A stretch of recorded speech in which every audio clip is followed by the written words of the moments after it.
લારી જેવી ફૂલેલી ફૂલેલી ક્રિસ્પી પાણીપુરીની પૂરી.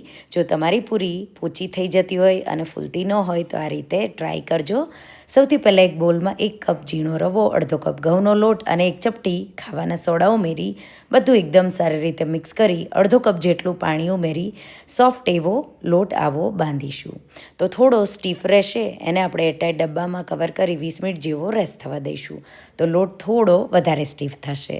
હવે એમાંથી નાના નાના લુવા કરી લઈશું. સૂકો ઘઉંનો લોટ છાંટી એરટાઈટ ડબ્બામાં ભરી દઈશું. જેમ જેમ જોવે એમ એમ તમારે થોડા થોડા લુવા લેતા જવાના.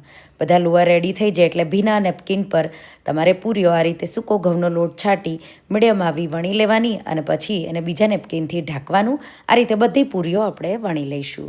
હવે તેલ એકવાર ગરમ થઈ જાય એટલે પૂરીઓ આપણે આ રીતે ગરમ તેલમાં ઉમેરતા જઈશું. હલકી પ્રેસ કરીશું એટલે ફૂલી જાય.